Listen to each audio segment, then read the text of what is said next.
우리 주님을 사랑하시는 분만 아멘 하십시다. 아멘. 아멘. 세상이 흔들리고 사람들이 변합니다.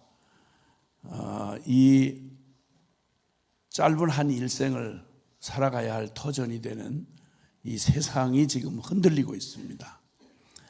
그리고 또 함께 어우러져서 서로 의지하고 살아야 할 인생들이 통째로 변하고 있습니다. 당연하게 인간 그러면 기본적으로 우리가 서로 사람이란 이렇지 하고 살아야 할 마땅한 천부, 하나님께서 천부적으로 우리에게 부여해 주신 인간 도덕률이 근본부터 흔들리고 가정, 인격, 사람 존재 자체의 그런 근본 가치와 질서가 통째로 흔들리고 있습니다. 자, 이렇게 급격하고 그리고 충격적으로 바뀌어가는 이 세상을 따라잡기가 한 인생 허덕이며 살아가는 우리에게는 너무너무 벅찬 일입니다. 그러다 보면 두 가지, 우리 인생에 두 가지 반응이 나타나는데, 하나는 이 두렵고 가공할 만한 이 세상의 이 거대한 힘 앞에 혼돈과 두려움으로 어리석은 패배자로 인생을 마칠 건가, 아니면 담대함과 확신으로 이 세상을 맞닿아 뜨면서 그리고 최후의 승리자로 살 것인가, 이 두 기로에 우리 인생이 서 있습니다.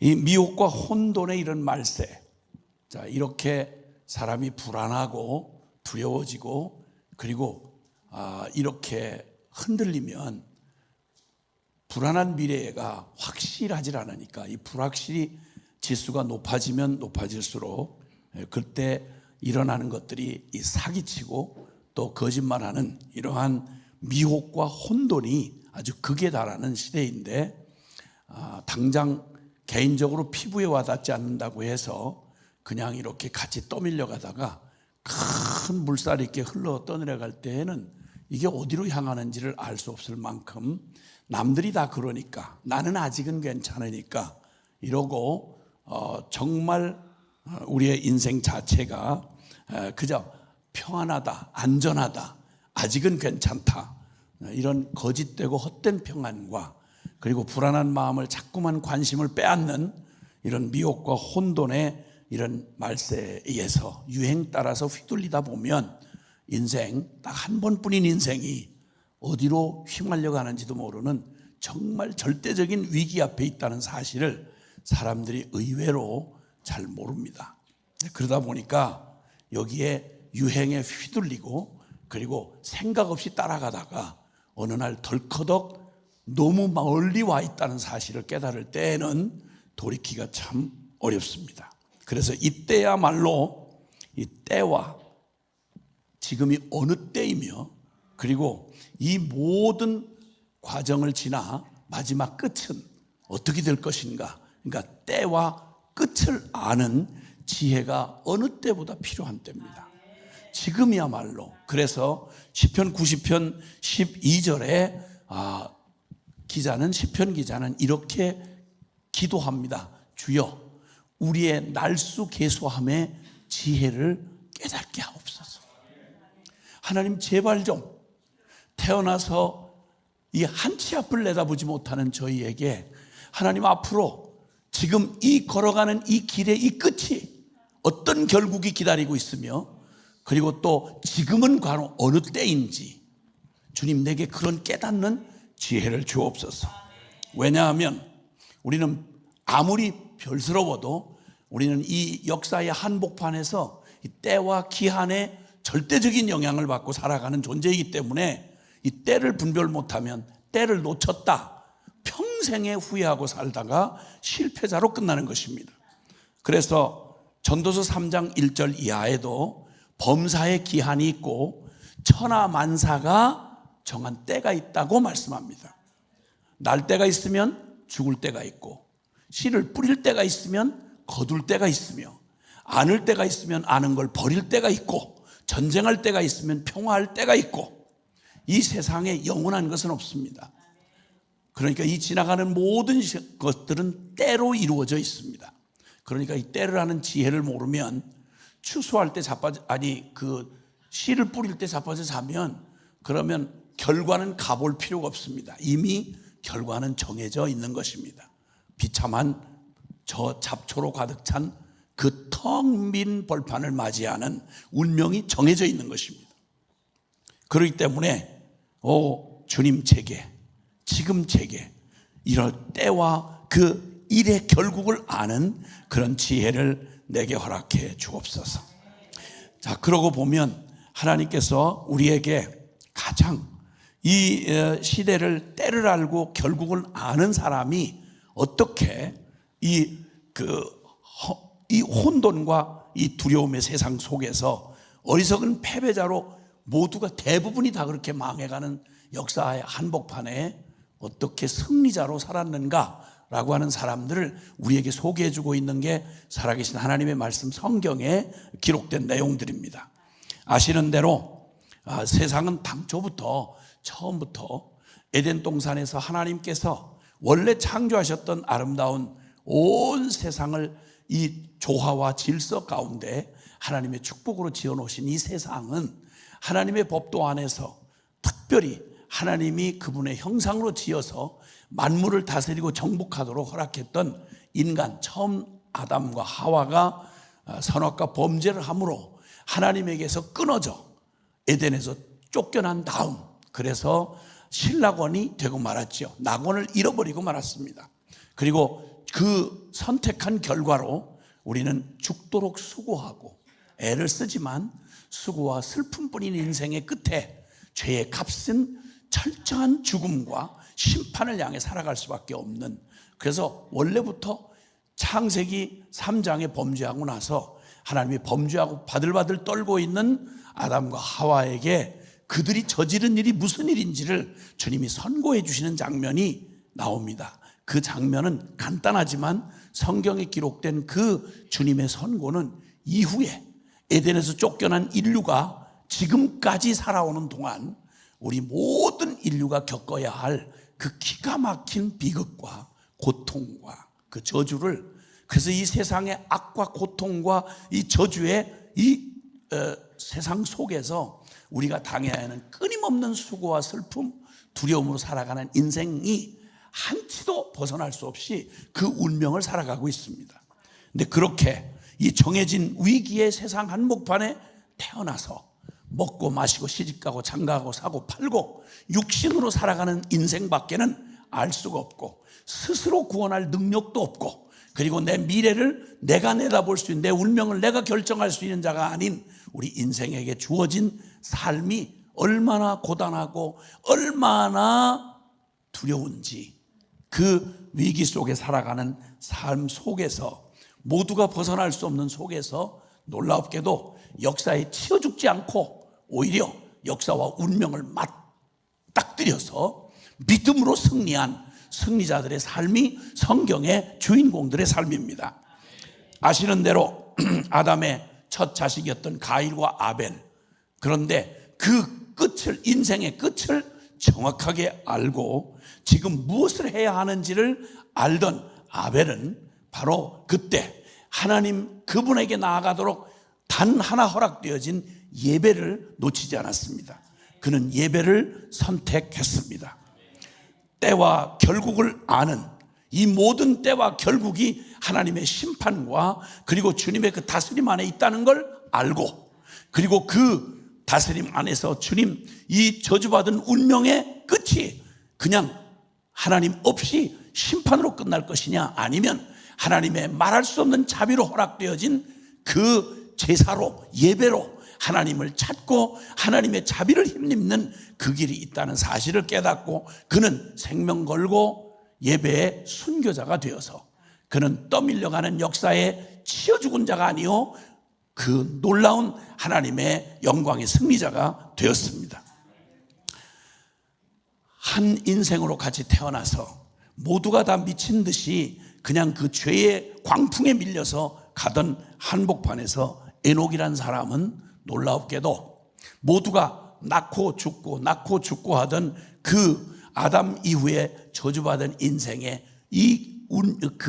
족보가 이어지는 중에 유일하게 죽음을 보지 않고 하나님과 300년 동안 하나님과 동행하더니 결국 죽음을 보지 않고 하늘의 불리움을 받고 올라간 바로 에녹이라는 사람의 삶을 하나님과 동행하는 사람이었다, 이렇게 말합니다. 이 에녹의 삶에 나타난 그런 365살을 살았는데 65살까지는 다른 이들과 똑같이 함께 그냥 태어나서 가진 욕심 가지고 육신의 죄를 짓고 같이 헷갈리고 살다가 65살 되던 해부터 그 후로 300년 동안 하나님과 동행하는 삶을 살았는데, 성경 전체를 찾아보면 유다서에 보면 에녹이 그 65세에 짐작이 되는 그의 삶을 이렇게 터닝 포인트가 일어나는데, 그것은 다름이 아니라 그의 아들을 낳던 해였습니다. 무드셀라라고 하는 인류 역사에 가장 오래 산 사람입니다. 근데 그 무드셀라의 이름의 뜻은 여러 의미를 갖고 있겠지만 합하면 이 아이가 죽으면 이 땅에 심판이 임한다는 뜻을 가진 심판이라는 의미를 가지고 있는 이름이었습니다. 자식을 낳는데 이 아이가 죽으면 심판이 임할 수 있다, 심판이 임한다 라고 하는, 아마 이건 그냥 지은 이름은 아닌 것 같습니다. 그리고 그는 그날로부터 사람들에게 하나님의 심판을 선포하는 선지자로 살다가, 그리고 365살 때 하나님 앞에 300년을 동행하다가 부름을 받았는데, 그 후 그 아이를 낳고 난 이후부터 300년 동안 하나님과 동행하는 삶을 살았다. 그는 하나님의 이 놀라운 일의 결국, 이 아이가 죽으면 이 땅에 심판이 임한다고 하던 그때가 바로 노아 600세 되던 해 홍수로 이 땅에 심판이 임한 때였습니다.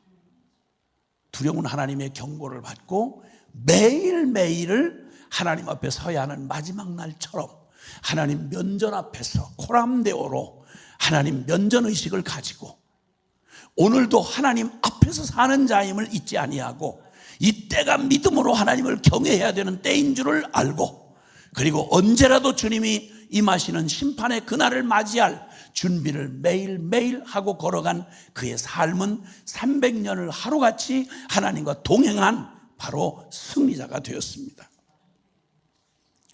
모두가 다 사람들의 생각이 항상 악할 뿐임을 보시고 하나님이 사람 지으심을 한탄하사 홍수로 심판하기를 결정했던 그때, 의인을 찾아볼 수 없던 그때 노아라고 하는 한 사람, 하나님 위로라고 하는 의미를 가지고 있는 노아라고 하는 한 사람의 삶이, 그는 모두가 멸망을 향해 치달려가던 그동안 120년 동안 그는 아무도 살아본 적도 경험할 수 없었지만 하나님의 그 때를 알고 그 결국을 아는 사람답게 하나님의 말씀에 보이지 않는 경고를 받고 그는 방주를 짓는 일로 자기뿐만 아니라 인류를 구원의 방주를 짓는 역사의 키맨이 되었습니다. 하나님 앞에 믿음의 조상이라고 불렸던 아브라함과 이삭과 야곱, 이 믿음의 이 족장들은, 그들은 이 땅에 살지만 이 땅의 삶이 다가 아니고 영원한 하나님의 언약과 그 영광의 그날이 있는 것을 알고 이 땅에 살되 여기서 천년만년 살 것처럼 스스로 속이고 미쳐서 이 땅에 자기의 삶을 녹여낸 어리석은 자가 되지 않고, 그들은 이 땅에 살되 나그네로 평생 살았습니다.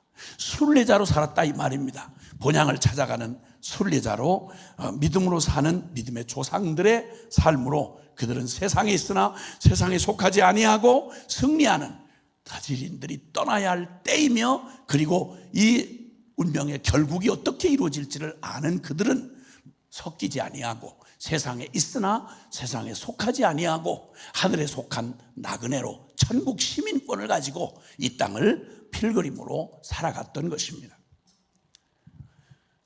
모두가 다 타락하고 앞이 보이지 않던 엘리야 시대에 바알에게 무릎 꿇지 아니한 7천인이 그들은 어디에 서야 하며 지금 무엇을 해야 할 때인지를 온 세상이 전부 다 미쳐서 바알 우상 숭배로 망할 길에 그저 심판의 그 길에 서서 허우적이고 있을 때 하나님이 바알에게 무릎 꿇지 아니한 7천인을 남겨두셔서 엘리야 시대에 하나님 앞에 역사의 승리자들이 될 수 있게 하셨습니다. 이사야 시대에는 이사야 6장 13절에 밤나무가 상수리나무가 그 배임을 당하여도 그루터기는 남아있는 것처럼 이 땅에 거룩한 씨가 그루터기니라 라고 말씀하셨습니다. 하나님은 눈으로 보이는 모든 상황이 다 밤나무 상수리나무 남은 것 하나 없이 모두가 베어져가는, 이제 끝났네, 이젠 틀렸네, 아무것도 남지 않았네, 사람의 눈으로 계산하거나 그리고 바라볼 수 없는 상황 모두가 다 끝장난 그때, 사람으로서는 끝난 그때, 그러나 하나님은 당신의 사람들을 거룩한 씨를 거기에 남겨두셔서 그 거룩한 씨를 통해서 하나님 나라는 영원함을 나타내 보여주셨습니다. 그 하나님의 심판과 하나님의 전능을, 부활의 능력을 믿는 사람들이 바로 때와 그리고 기한을 아는, 일의 결국을 아는 자들의 믿음이 그들로 하여금 거룩한 씨가 되게 하셨습니다. 구약의 사람들은 모두 때를 알고 결국을 아는 자들이 역사의 승리자였음을 구약 성경 전체를 통해 보여주셨고요. 그리고 주님이 복음이 완성되었던 바로 예수 그리스도의 십자가 부활의 완전한 복음이 주어진 그때로부터 지금까지 예수님 당시의 사람들은 예수 그리스도의 사람, 그리스도인, 이렇게 예수께 속하여서 예수님만을 따라가는, 바로 이 세상에 아무리 화려해 보이는 이 세상도 반드시 끝이 있고 그 결국이 어떻게 될 것인지를 분명하게 알고 주의 거룩한 말씀에 비침을 받고 믿음의 길을 선택했던, 세상에 있으나 세상에 속하지 아니하고 어린 양이 어디로 인도하든지 따라가는 바로 그 지혜로운 사람들, 때와 결국을 아는 사람들이 역사의 키맨이 되었고 히스토리 메이커가 된 것입니다.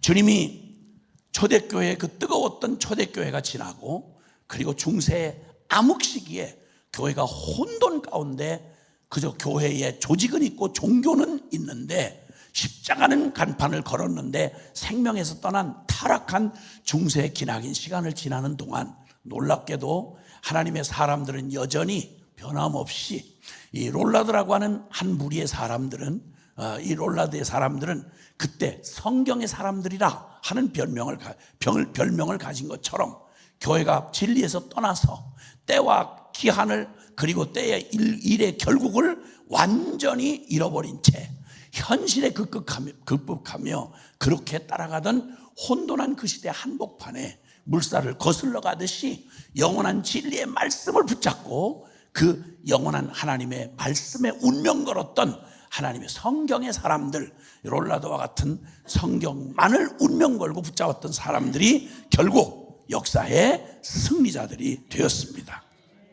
아시는 대로 주님께서 우리에게 말씀한 대로 사람들은 이런 거에 속지 않습니다. 베드로전서 1장 24절과 25절에 보면 사람은 풀과 같고 그 영광은 풀의 꽃과 같아서 풀은 마르고 꽃은 시더라.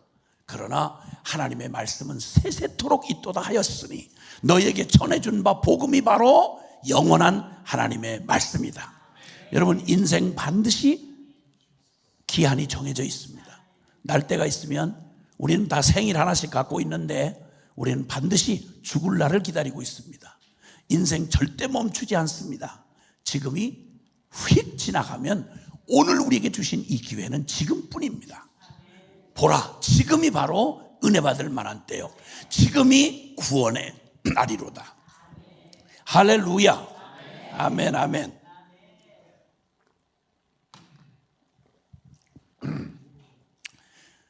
우리가 온통 이 화려하고 거대한 세상 앞에서 주눅이 들어서 이 세상이 꼭 영원할 것처럼 보이지 않는 하나님의 나라보다 세상 나라가 너무 커 보여서 이 세속적인 성도들, 교인들이 세속화된 교회, 세속화된 교인, 참 서글프기 짝이 없는 얘기입니다.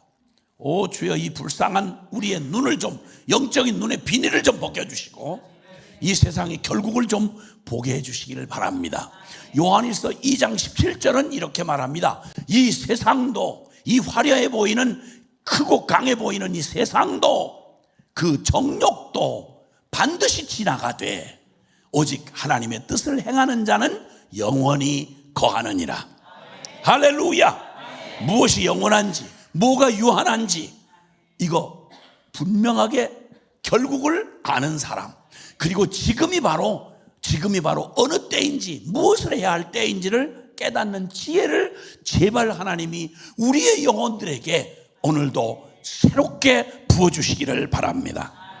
할렐루야. 아멘. 그래서 오늘 주님 본문의 이 요한계시록은 아시는 대로 예수 그리스도의 계시라, 이렇게 요한계시록 1장 1절은 예수 그리스도의 계시라 이렇게 선포하십니다. 왕의 명령을 전할 때 임금님의 명령이요, 어명이요 이렇게 말하면 이 얘기는 그냥 말이 아니라 이건 임금의 권세를 가진 최고의 최종 권위를 가진 선포가 되기 때문에 요한계시록은 말 그대로 하나님, 그 하늘과 땅의 모든 권세를 가지신 예수 그리스도의 계시라고 선포된 말씀입니다. 한자를 더 붙이거나 빼면 이 마지막 요한계시록 22장 마지막 부분에 가면 이 엄중한 하나님의 계시에 대하여 어떻게 경고를 하시느냐면, 여기에 이 두루마리의 예언의 말씀을 듣는 모든 사람에게 증언하는데, 만일 누구든지 그가 어떤 놈이든지 천하에 어떤 유명하고 된다는 실력을 말하는 신학자랄지라도 여기에 만약 이 두루마리에 기록된 것에 더하면 하나님이 이 두루마리에 기록된 재앙들을 그에게 더하실 것이요, 주접을 떨고 제 처지를 모르는 오만하게 짝이 없는 죄인들이 만일 누구든지 이 두루마리의 예언의 말씀을 제하여 버리면 하나님이 이 두루마리에 기록된 생명나무와 및 거룩한 성의 참여함을 제하여 버리시리라. 그러니까 엄중한 하나님의 말씀인 것입니다.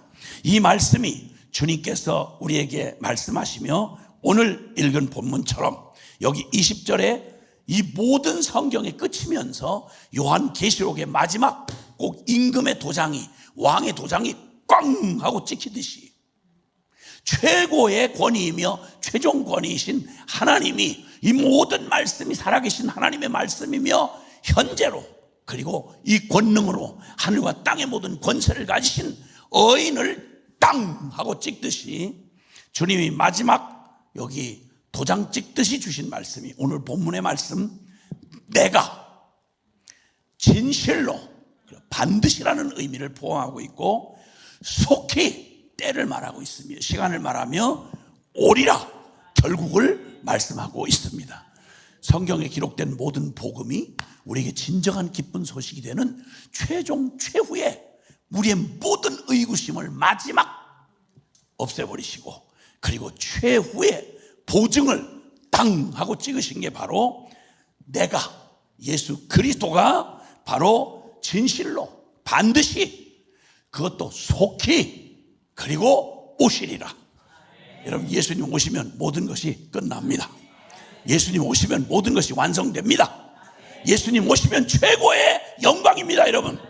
그러니까 우리의 모든 가장 완전한 백문일답 예수 그리스도, 그분이면 되는 것입니다. 여러분, 저와 여러분이 어떤 처지, 어떤 상황이 있을지라도 내가 진실로 속히 올 거야 라고 말씀하시면 마지막 말기암으로 병상에서 마지막 호흡을 거두는 환자에게도 예수님, 내가 가리라, 너에게 가리라. 여러분, 예수님만 함께 하시면 여러분 그 어떤 사망 권세도 우리에게 아무것도 해를 입힐 수가 없습니다. 사망이나 생명이나, 그리고 현재이나 장래이나 천사들이나 높음이나 깊음이나 그 어떤 권세나 그 무엇도 그리스도 예수 안에 있는 하나님의 사랑에서 우리를 끊을 수가 없다, 이렇게 말씀하고 계십니다. 그래서 오늘 주님께서 우리에게 주시는, 주님이 우리에게 주시는 그리스도의 계시, 그리고 예수님이 진실로 속히 오리라는 말씀이 우리 모든 소망과 우리 모든 믿음과 우리의 모든 운명의 최종 가장 확실한 우리의 결국, 우리의 운명의 결국을 보증해 주시는 말씀이 됩니다. 그래서 가장 담대하고 가장 확신에 넘친 승리자가 되는 놀라운 비결은 바로 내 인생 이 끝이 어떻게 끝날까? 나 오늘 이 길을 걸어가고 있는데 이 길 끝에서 나는 맞이할 내 운명은 어떤 운명인가? 여러분, 수많은 두려움과 염려와 그리고 혼돈 속에 있는 이 세상을 우리가 살아가면서도 가장 흔들리지 않는 담대함과 확신으로 우리의 가슴에 꺼지지 않는 불로 우리를 오늘도 뜨겁게 내 생애 최고의 삶으로 오늘을 살아내며 그리고 달려갈 수 있는 힘, 그게 바로 오늘 주님이 이 계시를 주신 목적인 것입니다. 오늘 성령께서 이 말씀을 받는 여러분 한 분 한 분에게 이런 여러분의 심장을 다시 한번 뛰어오르게 하시고, 그리고 고든 길을 향하여 담대함으로, 진리의 담대함과 확신으로 달려가게 하시는, 쭈빗거리고 눈치 보고 세상과 교회 사이를 왔다 갔다 하면서 이상한 인생 사는 거 어제까지로 충분합니다. 그리고 그동안 많이 개겼으니까 더 안 개겨도 됩니다. 그리고 이제 헷갈릴 시간이 없습니다. 지금 때를 아셔야 합니다. 지금이 바로 구원받을 때요 은혜의 날임을 기억하시길 바랍니다. 오늘 안 변한 걸 내일쯤 변하겠지 하는 이런 희구는 절대 보장받지 못합니다. 지금이어야 합니다. 오 하나님, 나를 오늘 이 자리에서, 이 짧은 시간에서 하나님 나를 변화시켜 주옵소서. 그리고 주님의 진리 안에 서게 해 주옵소서. 할렐루야. 자, 그러면 오늘 주님께서 여기 이 결론같이 말씀하신 내가 진실로 속히 오리라 하는 이 말씀이 우리에게 주시는 바, 그 은혜를 한번 계시록을 전체를 살펴볼 시간은 없을 것 같습니다. 그러니까 그냥 제목이라도 한번 주님이 주신 이 요한계시록의 전모를 잠깐 살펴보면서 주님이 우리에게 주고 싶은 말씀만 결론적으로 우리에게 말씀해 주시는 시간이 되기를 바랍니다. 자, 요한계시록 1장 1절에서 3절 이 계시에 관한 말씀을 주시면서 우리에게 이렇게 말씀합니다.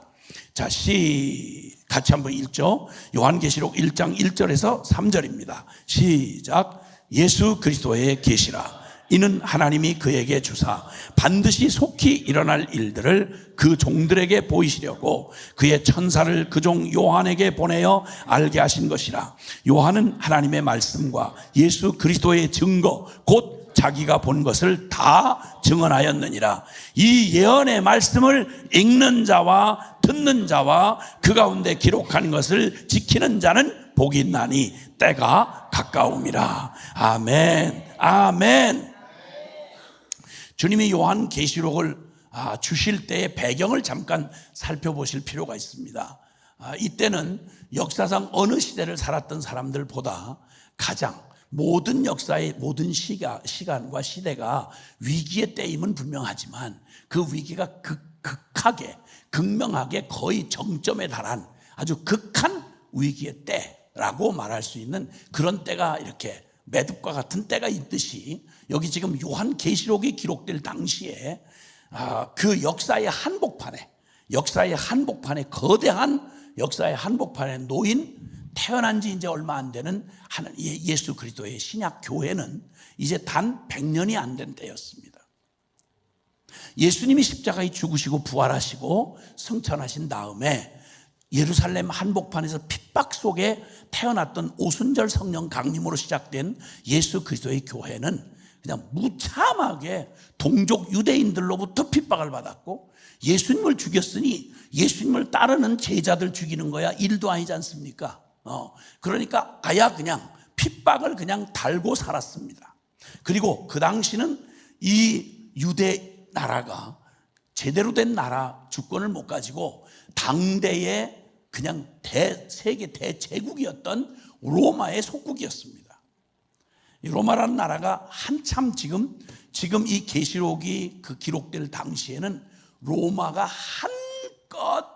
한껏 그 위세를 자랑하고 그 얻어진 힘으로 팍스 로마나를 구가하던 정말 해가 지지 않는 나라, 눈에 보이는 로마의 그 위용을 바라보면서 보이지 않는 하나님의 나라보다 눈에 보이는 그 거대한 제국 로마의 그 위험 앞에 설 수가 없었습니다. 그런데 거기에 속국으로 지배 식민지로 있던 유대 나라에서 유대인들에 의해서 자기 동족들에 의해서 죽임당한 나사렛 예수가 부활했다는 이 사실 하나, 십자가 부활의 얘기를, 그것도 십자가를 로마 시대에 십자가는 로마 시민이면 노숙자도 시민권 가진 노숙자는 십자가 처형을 안 했다 그래요. 너무너무 잔혹하고 인간의 존재를 그냥 말살시키는 역사에 존재한 사형제도 중에 가장 극악해서 역사에 없어진 두 가지 형벌이 있는데 그 중에 하나가 십자가형이라고 그럽니다. 로마인이면 어떤 흉악한 죄인도 로마인이면 십자가형을 안 했다고 그래요. 이건 식민지, 반역자 뭐 이런 사람들에게 겁을 주려고 잔혹한 형벌을 하는 건데, 그러니까 십자가 그러면 그냥 토할 정도로 정서적으로 받을 수가 없는 때였습니다. 그런데 이 이상한 그리스도인들은 십자가를 자랑하는 거예요. 십자가를 영광스럽게 붙잡는 거예요. 말도 안 되는 얘기였습니다. 가지나 유대인이라는 것만 해도 유대인에게 더군다나 주류도 아니고 버림을 받았고 이단 취급으로 버림받았고 죽임당했던 나사렛 예수가 십자가에 처형당한 로마의 죄수로 자기 동족의 배신에 의해서 십자가에 처형당한 그 불쌍한 갈릴리 나사렛 예수를, 죽음 가운데 부활한 그 예수를 하나님의 아들이라고 믿고 그 말도 안 되는 십자가의 복음을, 이걸 복음이라고 말하는 이 도대체 이성적으로도 말이 안 되는 이 말도 안 되는 교회가 이 땅에 태어난 겁니다. 그러니 태생 자체로 세상에 섞일 수가 없었고요. 그냥 가는 데마다 입을 열어서 복음의 내용을 전하는 순간 핍박은 정해져 있는 일이었습니다. 이렇게 말도 안 되는 교회가 이 땅에 생겨나고 상상도 할 수 없는 방법으로 핍박을 받으면 받을수록 폭발적으로 이 교회가 막 온 사방으로 이방 세계로 다 퍼져나가기 시작했습니다.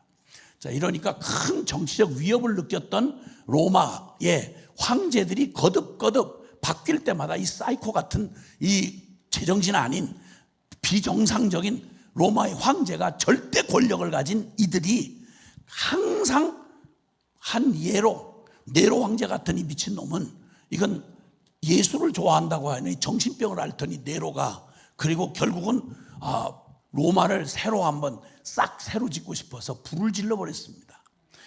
여론이 아주 극하게 흘러가니까 희생제물로 삼았던 게 크리스찬들이었습니다. 무차별로 크리스찬들을 잡아 죽였습니다. 아마 이때 네로 박해 때 바울도 죽었고 또 베드로도 죽었지 않느냐 이렇게 짐작을 하는데, 하여튼 그 모진 박해로 당대의 웬만한 12사도를 위시한 사도들과 교회 초기의 1세기의 일대 지도자들은 거의 순교를 했습니다. 이 상황에 교회는 이제 안팎으로 내부에는 말할 수 없는 이단들이 준동을 하고 거짓 선지자들이 미혹과 혼돈으로 아주 이 교인들을 그냥 완전히 이리떼처럼 물어뜯는 이 일이 내부에서 일어났고요. 수많은 이단들이 준동을 했고 외부로는 이렇게 로마에 말할 수 없는 가혹한 핍박이 그 교회에 내려졌습니다. 그리고 이제는 드디어 마지막 남은 요한 사도마저, 늙은 요한 사도마저 반모섬으로 유배를 가게 된 겁니다. 자, 교회는 풍전등화도 같아서 바람 앞에 등불처럼 언제 꺼질지 모르는 위기 앞에 놓여 있습니다. 아무도 기독교 편에 서는 자들이 없었습니다. 어떤 정치 지도자도 이 이상하고 섞일 수 없는 교회 편에 섰다는 자기들도 끝나니까 누구도 인간의 도움을 받거나 세상의 권력 정권의 도움을 받을 수가, 이 세상에 도울 자가 하나도 없는 겁니다. 그 많은 시편의 고백처럼 주여 나를 도울 자가 없습니다. 오직 나의 도움은 오직 여호와에게서로다. 천하에 나만 남은 것 같을 때, 아무도 주위를 둘러봐도 도와줄 사람이 없을 때, 내 상식으로 아무리 계산을 해봐도 계산 가능하지 않은 절망 앞에 섰을 때, 여러분 그때 제대로 믿음의 실력이 드러납니다. 그때 이제 모든 이 교회들이 그렇게 정말 참담한 형실 속에 위기 앞에 놓여졌을 때 모두가 다 이러면 교회 끝나겠구나, 끝장나겠구나, 예수님이 복음을 완성하시고 승천하신 후 이제 다 해봐야 100년이 안 된 때였습니다. 이때의 교회는 거의 존폐 위기에 놓여 있을 때 마지막 사도였던 사도 요한마저 이제는 그 로마의 권력에 의해서 유배를 가고 반모섬, 풀 한 폭이 나지 않는 바위덩어리 섬에 거기에 유배된 채로 거기서 절망 가운데 앉아있는 상황은 다 그랬습니다. 어떻게 하나님은 이 교회를 도우실까요? 내가 너희를 세상에 보내는 게 양을 이리 가운데 보내는 것 같도다 라고 말씀하셨습니다. 시카고 한복판에 가장 연약한 여러분을 불러서 그 위대한 하나님의 나라를 선포하겠다고 하는 하나님의 이 말도 안 되는 이 부르심을 여러분은 어떻게 이해하십니까? 혹시 같이 주눅 들어가지고 그저 여기서 눈치 봐가면서 살아남기 위해서 전전긍긍하고 계시지 않습니까? 교회는 무슨 힘이 있죠? 돈 있습니까? 백 있습니까? 여기 굉장한 무슨 정권의 무슨 비호를 받습니까? 혹시 모르지요? 정통 교권을 가진 기독교의 세력을 가진 교회 세력이 우리의 든든한 백이라고 생각한다면 여러분 오해이신 거 알죠? 이미 벌써 이 땅의 교회들이, 제도권 교회들이 어떻게 배교를 이미 할 정도가 아니라 배교를 했는지 알고 계시죠? 서구 유럽의 교회들, 적잖은 미국에 듣기로 그냥 듣고 중보기도 하면서 들은 바의 소식에 의하면 PCUSA 그리고 UMC, 연합감리교단과 연합장로교단 다 동성애 합헌 결정을 해가지고 교단이 쪼개져 나가고 지금 말도 안 되는 그러한 정말 비겁하게 짝이 없는 타락과 변절과 이런 모습을 보여주는 게 우리의 현실 아닙니까? 솔직한 말로. 그리고 우리 자신의 모습도 보면, 교회 안을 들여다보면 내 신앙, 교단 세상 말할 것도 없고 내 신앙은 지금 세상과 하나님 사이의 경계선에서 나는 어느 쪽으로 있는지를 가만히 돌이켜보면 참 암담하기 짝이 없는 게 사실이죠. 그 연약해 보이는 세상 한복판에 양처럼 그렇게 살아 있으면서도 하나가 되어 똘똘 뭉쳐서 그냥 성령의 권능으로 충만해도 이 세상 앞에 너무 왜소해 보이는데 그 작은 무리들마저 사분오열되고 나뉘고 죄짓고 그냥 헷갈리고 이런 우리의 모습을 보는 건 정말 소망 없구나. 에스겔 해골골짜기에 마른 뼈를, 이스라엘 모습을, 영적 모습을 보여주시던 하나님께서 오늘 우리의 영적 모습을 보여주면 안팎으로 소망이 없는 때입니다. 여기 지금 이 계시록의 말씀을 주실 때가 바로 그런 때였습니다. 아시는 대로 요한계시록 2장 3장은 이 요한계시록의 편지를 직접 그 당시에 1차 수신자에게 주시는 그 수신인들이 바로 에서보드 사빌라 7교회, 초대 7교회에게 주셨지 않습니까? 그 7교회의 책망받은 내용을 보면 감히 견적이 나오잖아요.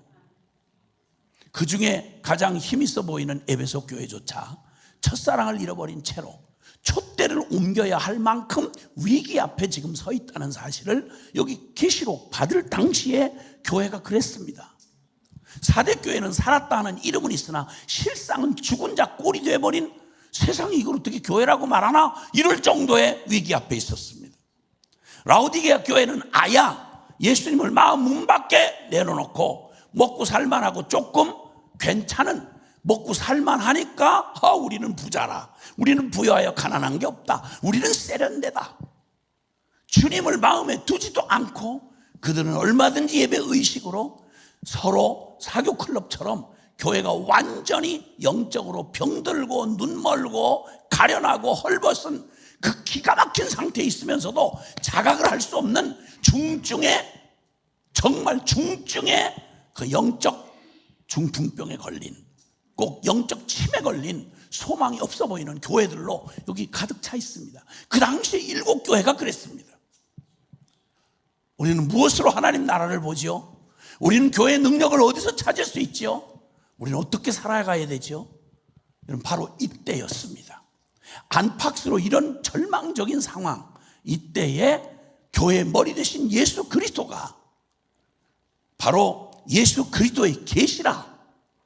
이는 하나님이 그에게 주사 반드시 속히 일어날 일들을, 반드시 속히 일어날 일, 그러니까 때와 결국에 대하여 주님이 그 종들에게 알게 하시려고.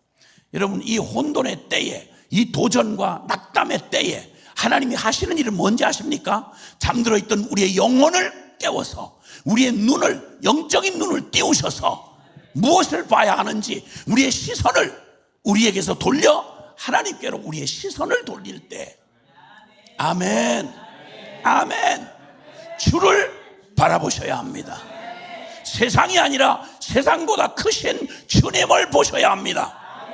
우리 꼬라지를 보는 게 아니라 우리를 구원하신 그리스도를 보아야 합니다. 지금 그 얘기 하시는 거예요. 그래서 주님은 이 시대에 이 위기 앞에 놓여져 있고 이 절망 앞에 앞이 보이지 않는 이 상황에서 주님은 사도 요한을 통해서 뭘 하시는 거 아니? 하나님의 천사를 보내시고 그 종 요한에게 주님이 직접 계시를 여러 환상과 여러 비유로 주님께서 하나님의 위대한 내용을 가지고 그 반드시 속히 일어날, 쉽게 말하면 지금 막 일어나는 상황에 휘둘리지 말고 이 모든 끝이 어떻게 될 것인지를 보여주시려고 주님이 알게 하신 것이다. 할렐루야. 자, 그러면 세 가지로 얘기할 수 있는, 첫째, 반드시 되어질 일, 그러니까 결국입니다. 결국 어떻게 될 거냐, 이게 제일 중요하잖아요. 아무리 막 드라마틱하고 막 엎치락뒤치락 하는 축구 게임도 결론을 딱 알고 결론난 재방송을 보면 훨씬 편안한 마음으로 즐길 수 있잖아요. 그렇죠? 연애할 때 그 스릴 넘치고 초조한 거는 결국이 어떻게 될지 몰라서 불안하잖아요. 그러니까 안심하고 싸움질을 하는 건 결혼 이미 끝내고 운명이 결정된 부부만이 할 수 있는 일입니다. 연애할 때는 싸움을 해도 항상 뒤끝이 불안해가지고요, 이러다 깨지면 어떡하나, 놓치면 어떡하나, 이래서 마음 놓고 기성 부부처럼 그렇게 못 살아요. 그렇게 못 싸워요. 그리고 얼른 화해를 해야 돼요. 근데 기성 부부들은 이미 벌써 빼도 박도 못하게 결국이 결론이 나버리면 그 다음에 싸워도 막 끝 갈 때까지 싸워요. 그냥 끝 갈 때까지. 거의 뭐 국가가 덤벼들어도 못 말릴 만큼 그렇게 싸울 수 있는 건 결국을 이미 알기 때문에 그러는 거예요. 주여, 죄송해요. 다른 오해하지 마세요. 뭐 제가 그렇다 이런 얘기하는 거 아니에요. 그러니까 괜히 뭐 짐작하면서 어머 어려움을 많이 당하고 계신가 봐, 이런 쓸데없는 말씀 외에 이런 잡념에 자기 생각을 내주지 마시길 바래요. 그래서 결국 반드시 되어질 일에 결국을 먼저, 이제 이 계시를 주신 목적이 반드시 되어질 일, 결국을, 역사의 결국을, 그래서 반드시 되어질 일의 결국을 무엇을 알아야 우리의 불안함이 사라지고 우리가 주님 앞에서 우리의 믿음으로 바로 설 수 있는지. 여러분, 어떤 결국이 불안하십니까? 무엇을 알고 싶으십니까? 첫째는 우리가 그렇게 두려워하고 지금 살아가는 이 세상, 이 화려한 세상, 미국은 어떻게 될까요? 온 세계의 중심이고 거의 경찰 국가라고 하고 팍스 아메리카나를 얘기할 정도의 이 대단한 권력을 가진 초유의 초강대국인 미국은, 옛날 로마 같은 미국은 어떻게 될까요? 여러분, 역사에 항상 하나님 나라가 보이지 않을 만큼 대단했던 제국들 많이 있었던 거 아시죠? 아시리아 제국, 바벨로니아 제국, 그렇죠? 페르시아 제국, 로마 제국, 헬라 제국, 로마 제국. 여러분, 성경이 그 제국들의 해가 지지 않을 것만 같았던 당대의 대단한 제국들이요, 하루아침에 망할 것에 대하여 주님이 정확히 성경 말씀에 말씀하셨어요. 그대로 말씀 그대로 제국들 사라져서 역사상 흔적도 없어져 버렸어요. 미국은 안 망할 거라고요? 여러분 기억하세요. 똑바로 기억하세요. 미국이든 뭐 뭐든 상관없이 여러분 세상 나라를 대표하고 있는 어떤 권력도 영원한 거 없다는 거 아셔야 됩니다. 아멘. 주님이 얘기하시는 거예요. 그래서 우리가 지금 살아가고 있는 눈치 빠른 우리가 계산해 볼 때 와우, 여기 실세가 누구다, 와, 어떤 나라다, 어떤 사람들이다, 이렇게 우리가 생각하는 이 세상, 여기 성경에는 그런 실세를, 세상을 상징하는 걸 음녀 바벨론이라고 그랬습니다. 음녀 바벨론, 사치와 향락과 권세와 그 모든 걸 다 가지고 우리가 지금 세상을 살면서 전부 부러워서 교회마저도 그 세속화가 돼서 이거 바라보고 이거 헐떡거리던 그 모든 세상에 바라보던 세상의 힘과 권력과 사치와 그 모든 것들이 과연 영원할 거냐? 아니요. 그 끝의 결국을 정확하게 말씀하셨어요. 이 세상 어떻게 되죠?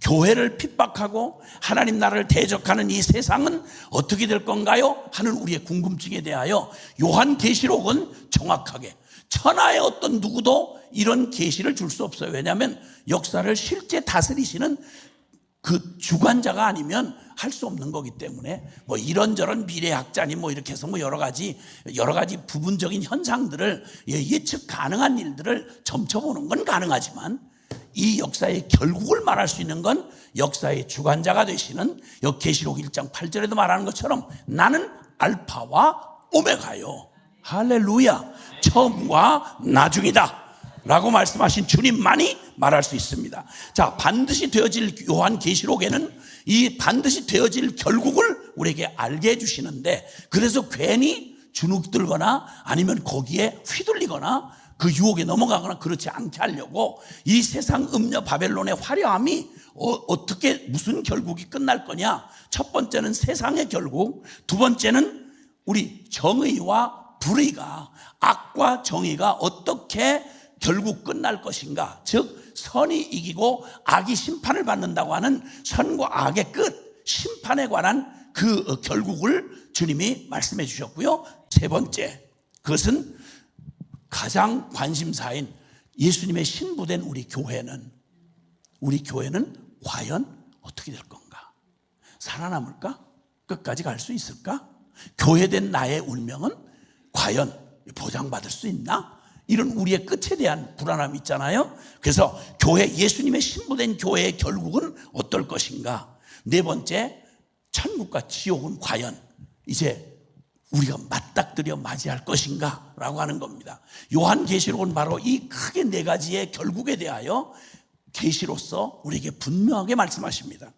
반드시 되어질 일. 그래서 요한계시록 18장 1절에서 3절을 보면 이 세상 음녀 바벨론이 어떻게 그 결국을 맞이할 것인지에 대해서 이 계시를 아주 둘러 말하지 않으십니다. 명확하게 말씀하셨어요. 요한계시록 18장 2절에서 4절까지를 보면 들어보세요. 음녀 여기 바벨로나 이라 하는 말은 큰 성 바벨론이라는 말은 우리가 말하는 지금 세상을 얘기합니다. 이 세상 어떻게 될 것이냐? 힘찬 음성으로 외쳐 이르되 무너졌도다 무너졌도다 큰 성 바벨론이여, 귀신의 처소와 각종 더러운 영이 모이는 곳과 각종 더럽고 가증한 새들이 모이는 곳이 되었도다.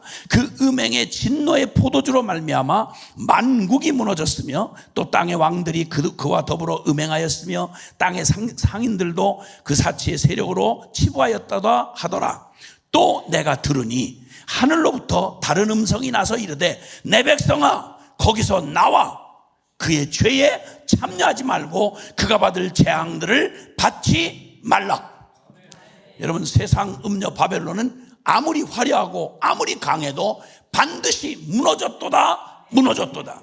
그러니까 세상에 속하여 살면서 세상에 발빠르게 세속화된 그리스도인인데, 교회인데 세속화되어 세상에 가장 발빠르게 세련되게, 여러분 이렇게 하는 게 잘하는 양, 이렇게 하는 어처구니 없는 짓을 하지 말라는 겁니다. 내 백성아 내 백성아, 거기서 나와 음녀 바벨론 세상의 부귀와 사치와 영광과 그 모든 것에서 빨리 나와서 그의 죄에 참여하지 말고 그가 받을 하나님의 심판으로부터 너 빨리 피해라 라고 말씀한 겁니다. 사랑하는 주의 백성 된 여러분, 세상에 있으나 세상에 속하지 마십시오.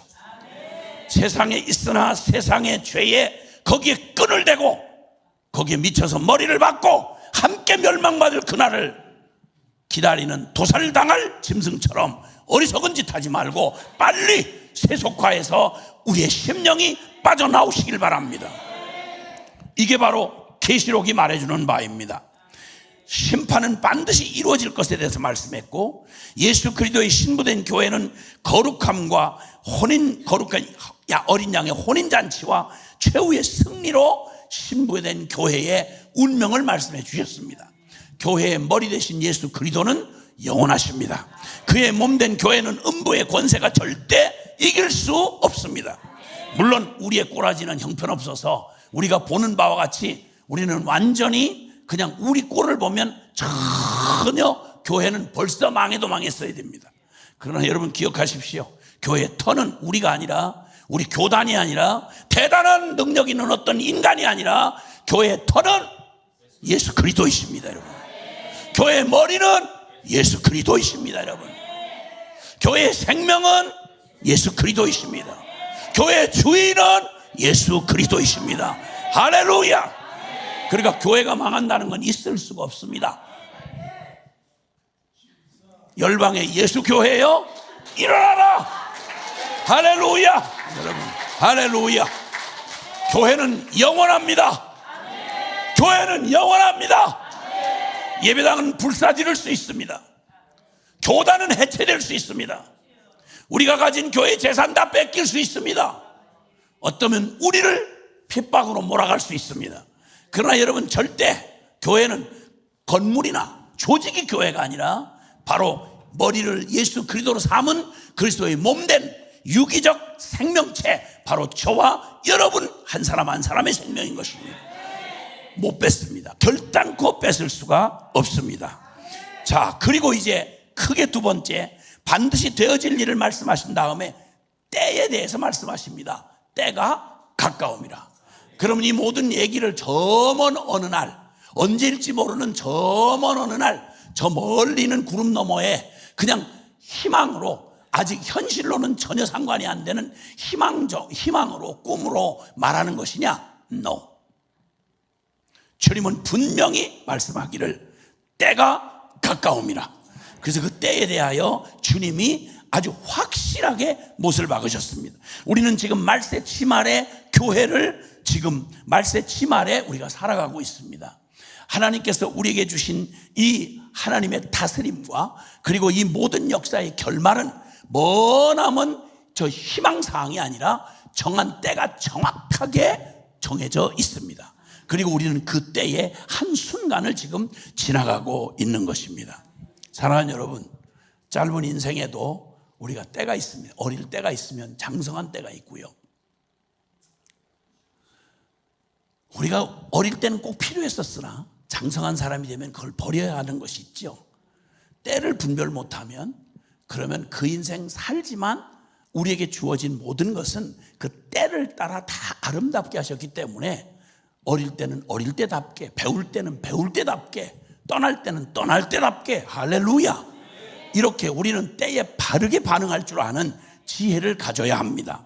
그러면 지금 이 말세 치말의 교회가 이 어떤 때를 맞이하고 있는지에 대해서 주님이 말씀하시고, 이 때가 가깝다. 하나님이 말씀하신 모든 말씀이 너무도 가깝게 우리에게 다가와 있다고 주님이 말씀하십니다. 그리고 그 때가 가까웠기에 우리가 어떻게 해야 할지, 어떠한 사람이 되어야 마땅하냐, 세 번째는 어떤 사람이 되어야 마땅하냐, 이제 결국을 알았고 지금 어느 때를 지금 통과하고 있는지를 알았다면 지금 마땅히 너희가 어떤 사람이 되어야 되겠느냐, 이런 논리로 우리 주님께서 이 계시록을 우리에게 계시해 주셨습니다. 자, 그러면 베드로후서 3장 11절에서 13절에 보면 베드로후서 3장 11절에서 13절을 보면 이렇게 나와 있습니다. 이 모든 것이 이렇게 풀어지리니 너희가 어떤 사람이 되어야 마땅하냐. 말세를 살고 하나님의 이 역사에 정해진 결말을 알고 있는 너희는 지금 어떠한 사람이 되어야 마땅하냐. 거룩한 행실과 경건함으로 하나님의 날이 임하기를 바라보고 간절히 사모하라. 그날에 하늘이 불에 타서 풀어지고 물질이 뜨거운 불에 녹아지려니와 우리는 그의 약속대로 의가 있는 곳인 새 하늘과 새 땅을 바라보도다. 할렐루야. 아멘, 아멘. 자, 그래서 첫 번째는 주님이 오늘 계시록 1장 3절에 말씀한 것처럼요, 주님이 이 계시를 주시는 목적을 우리에게 분명히 말하고 있는데, 그러면 너희가 이 모든 일의 결국과 때를 알고 있으면 너희는 어떻게 해야 하느냐라고 하는 말에 계시록 1장 3절에는 이렇게 말씀합니다. 죄송하지만 한번 따라해 주실래요? 이 예언의 말씀을 읽는 자와 듣는 자와 그 가운데 기록한 것을 지키는 자는 복이 있나니 때가 가까움이라. 아멘. 모든 세대, 각 시대마다 모든 세대를 살아가는 사람들은 각기가 이 모든 말씀이 현재형입니다. 현재형. 이게 2000년 전 이 말씀을 받은 사람도 현재형이었고, 영원하신 하나님 앞에서 우리에게는 시공간의 차이가 있어 2000년 전과 후이지만 영원하신 하나님 앞에는 1000년이 하루 같고 하루가 1000년 같은 이 사실을 잊지 말라. 그러므로 이 원리는 동일합니다. 그럼 똑같이 우리는 지금 이 예언의 말씀, 이 계시의 말씀을 정확하고 분명하게 들은 너희는 이 말씀을, 여기에 기록된 요한계시록에 기록된 말씀을 읽고 듣고, 그리고 그 가운데 기록한 것을 두리번거리지 말고 확신 가운데 하나님의 영원 불변의 이 진리를 뚜벅뚜벅 그 진리를 따라서, 진리를 결론 삼아서 진리의 길에 눈치 보지 말고 여론에 휘날리지 말고 분위기에 주눅들지 말고 당당하게, 진리는 고독해도 날로 담대하다. 진리는 고독해도 날로 담대합니다. 할렐루야. 이렇게 주님 앞에 설 것을 말씀합니다.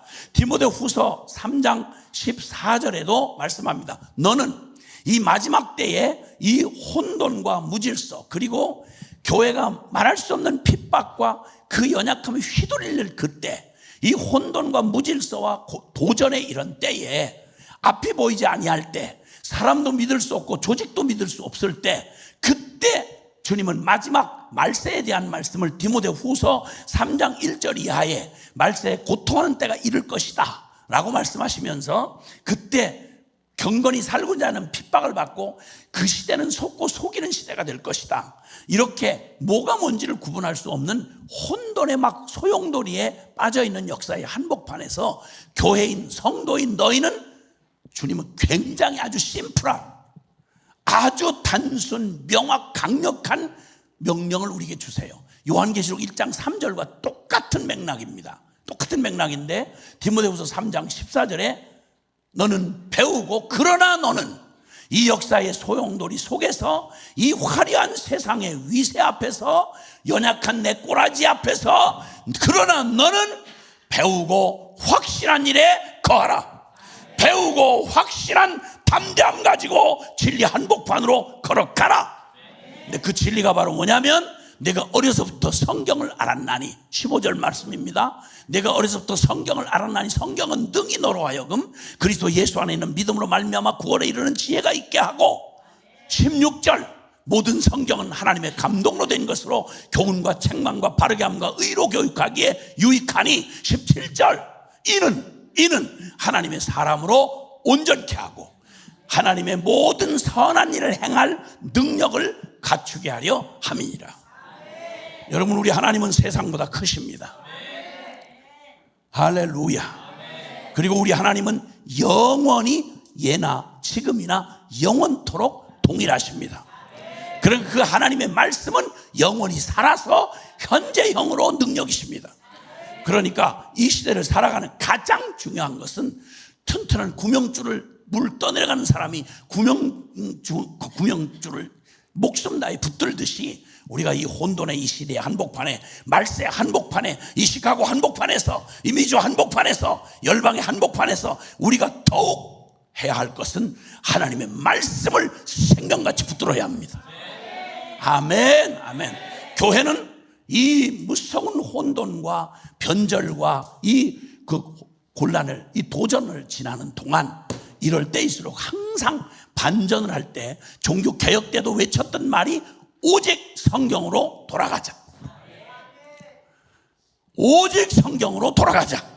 여러분, 이것이 항상 흔들리고 그리고 주저앉았을 때 돌이키는 교회가 다시 일어나서 새 힘을 얻고 여전히 아무 일도 없는 거 툭툭 털고 항상 새롭게 시작할 수 있었던 놀라운 비결이었습니다. 성경으로 돌아가야 합니다. 이제 주님께서 이렇게 그래서 성경으로 돌아간다는 말은 단순히 성경 공부 다시 한번 해보자 이런 말이 아닙니다. 성경 공부, 한국 교회처럼 열심히 성경 공부를 했던 아마 교회가 쉽지 않을 것 같아요. 제가 전 세계를 다니면서 보는데 한국 교회 진짜 극성스럽게 성경 공부를 했습니다. 세계 유명한 성경 공부 교재, 하여튼 한국에서 제일 많이 팔렸을 거예요. 세미나 성경에 관련된 모든 것 아주 지천이면 깔려 죽을 만큼 많습니다. 근데 지금 놀랍게 제가 돌아보면서 이 코로나 이후에 한국교회가 위기 앞에 놓여 있는 한국교회를 다니면서 제가 보게 되는 피할 수 없는 사실은 성경에 너무너무 무식합니다. 성경 자체를 모르는 신학생이 부지기수입니다. 신학이란 말로 성경에 관한 다른 얘기들로 막 칠갑을 해가지고 정작 성경을 모르는 이 어처구니 없는 모순이 일어나고, 교회 의전과 교회 정치에 너무 밝으신 교회 직분자들이 깜짝 놀라게도 성경이 그렇게 무식할 수가 없어요. 우리 자녀들은 아야 성경을 손도 별로 대보지 않는 자녀 세대가 이젠 보편적인 세대가 됐습니다. 꼭 사사시대에 그 음침한 전야처럼 우리는 암울한 시대를 만났습니다. 애들 성경 안 듣습니다. 그리고 거부합니다. 겁이 나서 성경 제대로 좀 받자 이렇게 하는 얘기를 하기가 두려워서 웬만한 청소년 집회, 청년들 이런 대형 집회들 이렇게 가서 이렇게 보면 참 안타까운데 억지로 끌어다 놓은 애들 감동시키느라고 불 번쩍번쩍 하면서 그냥 이게 무슨 그냥 세상 콘서트장 같아. 도대체 좀 관심을 갖고 들어봐도 이 아이들이 이걸 통해서 성경을 도대체 알아들을 얘기가 있나. 수많은 유명인들의 간증, 연예인들의 완전히 복음을 들어볼 겨를이 없는 거예요. 성경은 그냥 퍼늘어온 경전이 아니고요. 디모데 후서에 말한 것처럼 성경은 너에게 성경만이 줄 수 있는 유일한 그건 바로 그리스도 예수 안에 있는 믿음으로 말미암아 구원에 이르게 한다 이 말입니다. 그래서 성경을 공부했는데 구원에 이르지 못한, 성경 지식을 어마어마하게 쌓았는데 하나님하고 생명의 관계는 아무런 생명 관계가 없는 이런 이상한 이런 공부도 하자 이런 말 아닙니다. 성경으로 돌아가자는 말은 우리 존재가 성경의 사람이 되자는 말입니다. 아멘. 그 고난과 핍박의 시대에 교회가 온통 제도권 교회가 그냥 다 의식과 껍데기만 남았을 때 목숨 걸고 화형당하면서 죽임을 당하면서 했던 롤라드 무리들은 그 사람들을 성경의 사람들이라고 말합니다. 이 사람들은 어떻게 했냐면 성경을 이름을 예를 들어서 한 분한테 마태라고 이름을 주면요, 마태복음 28장 전체를 암송을 해요. 왜냐하면 성경 가지고 있다 붙들리면 불에 태워 죽여버리니까. 하나는 마가복음, 그러면 마가복음을 통째로. 그래서 다니면서 사람이 성경이에요. 그래서 수많은 불쌍한 영혼들에게 성경을 가지면 죽이는 천주교 핍박대였으니까 그럼 가서 성경을 자기들의 생명이 된 운명이 된 성경을 통째로 암송을 해서 그걸 전해주는 사람들이다 해서 그들이 바로 롤라들이었고 그들과 동일한 사람들이 이 천수백 년 역사에 그렇게 타락한 교회들의 숲에서 생명의 진짜 교회의 모습을 이어왔던 진짜 생명력 있는 교회가 바로 그런 교회였습니다. 지금 북한의 교회가 그렇습니다. 이란의 교회가 그렇습니다. 여러분, 세계 지금 나이지리아만 해도 여러분 역사상 제일 많은 1년에 순교자만 죽임당한 사람만 순교자만 약 5천 명이 넘습니다. 1년에 여러분, 이런 한복판을 살아가면서 성경으로 돌아가자. 두 번째, 예수님만 꼭 붙들어라. 아멘, 아멘. 그래서 요한계시록 14장 4절 5절에 보면 이 계시의 말씀을 주시는 중에 요한계시록 14장 4절 5절에 보면 이 사람들은 여자와 더불어 더럽히지 아니하고 순결한 자라 어린 양이 어디로 인도하든지 따라가는 자며 사람 가운데서 속량함을 받아 처음 익은 열매로 하나님과 어린 양에게 속한 자들이니 그 입에 거짓말이 없고 흠이 없는 자들이더라. 아멘. 음녀 바벨론 세상과 더불어 더럽히지 않고 순결한데 어떻게 하느냐? 어린 양이 어디로 인도하든지 따라가는 사람이다. 저는 이 말을 이해하는데 참 쉬운 조건을 가지고 있습니다. 저는 올리 한국말을 잘합니다. 다른 나라 말을 못한다는 거고 공용어인 영어를 못한다는 거죠. 근데 주님이 이상하게 영어 많이 하시는 분들은 그냥 두시고 영어를 모르는 저한테 순회 선교사를 시키셨어요. 전 세계를 순회하고 돌아다니려면 공용어는 필수입니다. 근데 공용어를 전혀 못 쓰는, 그래서 저는 스스로 겸손 안 할 도리가 없는 게 인천공항을 떠날 때까지는 늘 자신감이 당당한 한국인으로서 이렇게 출발을 합니다. 비행기 타는 순간 나는 그때부터 굉장히 겸손해지고 의존적이 됩니다. 그래서 공항에서 맞이하고 영접해주는 현지 가이드에 의해서 내 운명은 다 결정됩니다. 들어가세요, 나오세요, 잡수세요, 그만두세요. 이렇게 해서 항상 어디 집회라고 와가지고 한다는 게 어딜 기억이 안 나요. 예배당, 숙소, 그리고 식당, 뭐 이거밖에는 예배당, 교회, 숙소, 뭐 예배당이 교회네. 그러니까 하여튼 뭐 이렇게 어떤 때 내가 숙소에 앉아 있다가 조금 처량한 생각이 들 때가 있어요. 내가 물건 입고 시켰다가 출고시켰다 이런구나. 창고처럼 나를 거기다가 밥 많이 먹고 들어가 잡아져 있어라. 그러고 있으면 그냥 오실 때까지 불러서 나를 때까지 꽉 기다리고 있어요.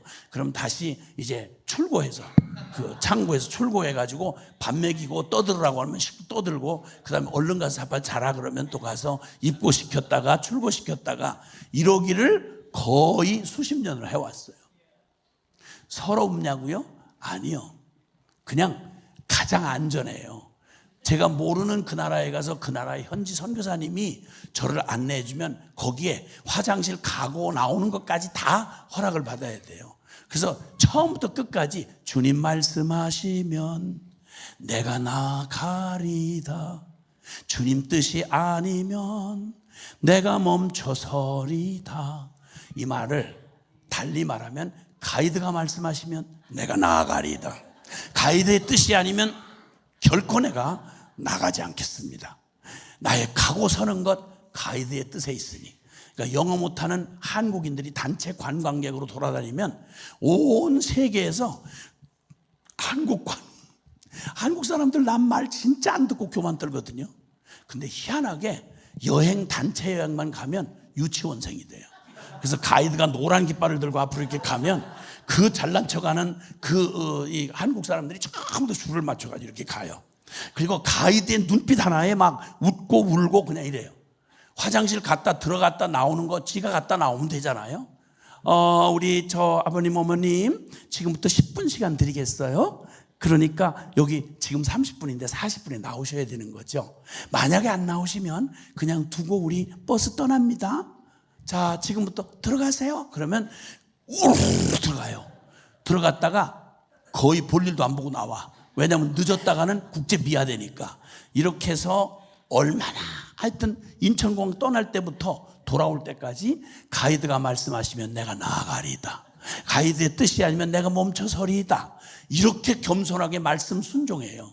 이걸 어렵게 생각 안 해요. 그게 살 길이니까. 가이드가 너무 피곤해서 호텔에서 이제 해산을 시켜요.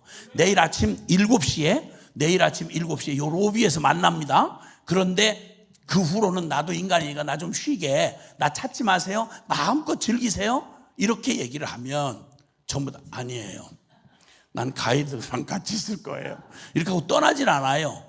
가이드를 너무 괴롭히는 거예요. 떠나면 죽는 것 같이 불안하니까. 가이드만 해도 그런데 하나님의 말씀 없이 예수님 손 놓치면 끝이에요. 주님이 우리에게 요한계시록 14장 4절 5절에 마지막 때에 혼돈의 때가 들수록 하나님의 결국을 알고 때를 아는 사람은 예수님 절대 안 놓치는 거예요. 어린 양이 어디로 가든지 따라가는 자며, 그래서 예수 그리스도가 이루신 일이 바로 예수님과 나를 임마누엘 하셔서 주님과 나를 한 몸 삼으셨습니다. 여러분, 할렐루야, 할렐루야. 이 사실을 기억하라는 거예요. 이 사실을. 그리고 마지막으로 주님은 오늘 찬양한 것처럼 요한계시록 7장 9절 10절 우리의 영광스러운 비전이죠. 우리 보좌 앞에 모였네. 온 나라와 족속과 백성과 방언 가운데 수를 셀 수 없는 흰옷을 입은 사람들이 손에 종려가지를 들고 구원하심이 보좌에 계신 하나님과 어린 양에게 있도다. 할렐루야. 온 천지에 우주의 대예배가 드려지는 마지막 그날이 여러분 코앞에 왔습니다. 여러분, 온 나라와 족속과 백성과 방언이 모두가 그리스도의 복음 안에서 한 믿음 한 주님을 고백하고 어린 양 예수 그리스도 십자가 부활의 복음에 온전히 거듭난 하나님의 사람들이 주님의 부름받은 사명 잊지 않고 예수 제자요 예수 증인으로, 여기 사도행전 1장 8절에 오직 성령이 너에게 임하시면 너희가 권능을 받고 예루살렘 온 유대와 사마리아와 땅 끝까지 이르러 내 증인이 되리라. 마태복음 24장 14절에 이 전국 복음이 모든 민족에 증언되기 위하여 온 세상에 전파되리니 그제야 끝이 오리라. 할렐루야. 우리 주님을 사랑하는 분만 아멘 합시다. 예수님 없이 나는 예수님과 십자가의 믿음으로 완전히 연합되어서 내가 사는 거 아니요 내 안에 그리스도가 사시는 것이라. 이 믿음 가지고 주님 앞에 오직 주님으로만 예수면 충분하고 예수면 다인 것입니다. 두려워하지 마십시오. 요한계시록이 말하는 바는 그겁니다. 계시록 14장이 말하는 바는 하늘나라에서 구원의 새 노래를 부를 사람의 특징이 뭐냐? 잘났느냐, 능력 있느냐, 세련되냐, 다른 말 아무것도 조건을 붙이지 않았습니다. 어린 양에게 속하여 예수 피로 값주고 사서, 여기 계시록 1장 5절에는요 예수님께서 다시 자기 피로, 그분의 십자가 보혈의 피로 우리를 사서 하나님 아버지께 드리시고, 그리고 우리를 나라와 제사장으로 삼으신 그분께 영광과 존귀와 능력이 세세무궁토록 있을지어다. 이게 바로 교회의 존재인 것입니다. 이게 교회의 DNA인 것입니다, 여러분.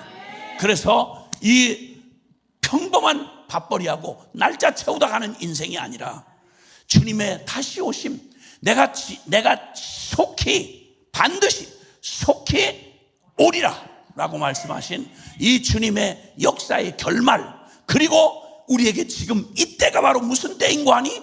예수 제자요 예수 증인으로 하나님 나라를 맞이하는 마라나타 주님 앞에 다시 급히 오시는 주님 앞에 아멘 주 예수여 오시옵소서, 아멘 주 예수여 오시옵소서. 날마다 오늘을 종말의 날처럼 주님 맞이할 바로 설레이는 신부에 받아놓은 바로 그 결혼식 전야처럼 주님 앞에 떨리는 마음으로 주님 다시 오심을 기다리는 신부의 영성으로 깨어 주님 앞에 서 있는 하나님의 성도들이 바로 역사의 주인공이 되는 것입니다. 역사 걱정하지 말라는 거예요. 하나님, 내가 알파와 오메가다. 내가 이 땅의 모든 왕들을 통치하신다. 그리고 반드시 선이 악을 이기고 최후의 심판을 받을 날이 온다. 그러므로 너희는 오직 말씀으로 돌아갈지어다. 예수만 꼭 붙들어라.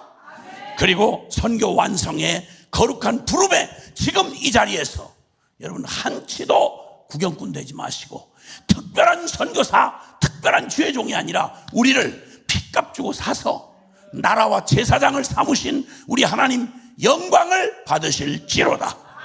할렐루야. 예.